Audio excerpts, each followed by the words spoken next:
gwa Katonda. Osobola okwongerako nti omukisa gwa Katonda gwe gugaggawaza.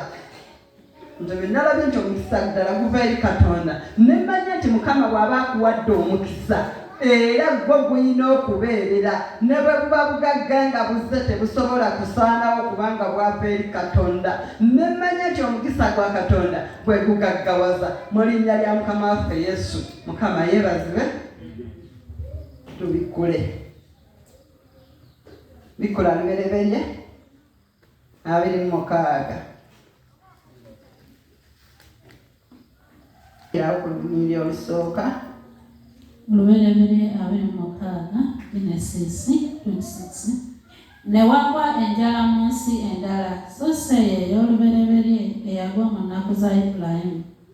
Isaaka n'agenda eri Abimereki kabaka w'Abafirisuuti mu Gerali. Mukama n'abeeranga wamu naawe era n'akuwanga omukisa, kubanga gwe n'ezzadde lyo ndiba wammwe ensi zino zonna, era n'anywezanga ekirayiro kye nalayira ne Ibulayimu kitaawo. Mukama yeebazibwe. Bayibuli etugambye, amiina, nti waagwa enjala mu nsi eyo. Mukama yeebazibwe. Enjala eyagwawo oba ya mmere oba ya ssente oba ya bulamu, enjala yonna eba ekuttewo. Mukama yeebazibwe. Naye waliwo enjala egenda n'etomera obulamu bwaffe, n'etomera obulamu bwo. Mukama yeebazibwe. Akugambye nti gumira mu nsi eyo gy'olimu, tokkirira Misiri. Amiina. Wano Isaaka waaliwo enjala eyagwawo. Abantu abasinga bwe tulaba embeera ng'etuuse tukankana, tutya, ne tuteekako kakokola tonde kanyuma, ne tutandika okwogera ebingi. Katonda gwe nakkiriza lwaki andese, n'olabira ddala nti Katonda akulese, Mukama aba tannakuleka. Mukama agambye nti tokkirira Misiri ku lw'eyo embeera gy'oyitamu, gumiraawo kwoyo gwe wakkiriza ali wamu naawe. Mukama yeebazibwe. Nti ndi wamu naawe, akagambo ako kantizaamu nnyo amaanyi.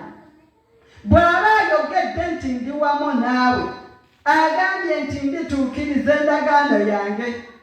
Bw'aba nga yalaganye endagaano era nga yayogedde ekigambo ekyo, tuyimirire, tetukkirira Misiri. Ekyokulya ne bwe kiba kibuze, tetukkirira Misiri. Endwadde ne ziba zibaddewo, tetukkirira Misiri. N'agamba Isaaka nti tokkirira, yimirira awo omwayo ensi gye nkuwadde. Ensi Mukama yagituwa, n'okujjula kwayo ya Mukama. Tuyimirire we tuli. Mu bwakabaka bwa Katonda Mukama ali wamu naffe. Kasita tukkiriza ne tuwulira ekigambo kya Katonda. Mukama yeebazibwe. Ekitulemesa ne tukkirira Misiri, butawuliriza ddoboozi lya Katonda, butawuliriza kigambo kya Katonda. Abaana ba Katonda ebiseera ebisinga tulaba ng'ensi bw'eraba, tutambula ng'ensi bw'etambula. Kyova olaba ebintu bitulema. Amiina. Ebintu bigenda ne bikaluba. N'olabira ddala nga mu butuufu ensi eri maaso go, nga tosobola kukyuka kuyimusa maaso go kutunuulira Katonda, ate nga ne Mukama akugambye nti ndi wamu naawe. Yagamba Isaaka nti ndi wamu naye, era tulaba nti Mukama teyaleka Isaaka, yasobola okumuwa omukisa. Ate omukisa gwe yawa Isaaka mu butuufu ekiseera kyatuuka, ate abantu ne gubakwasa ebinugu ne basinduukirirwa emmeeme. Amiina. Tuyimirire mu nsi Mukama gy'atuwadde. Omukisa gwa Katonda weeguli. Wuliriza ekigambo kya Katonda. Ogenda kukwata ku binene, ogenda kufuna omukisa gwa Katonda, n'abakwetoolodde bajja kukyukira bajje bakwebuuzeeko. Amiina. Bajja kuga nti abalokole balogo. Ku lw'omukisa Mukama gwakuwadde bagenda kusiikuuka emmeeme.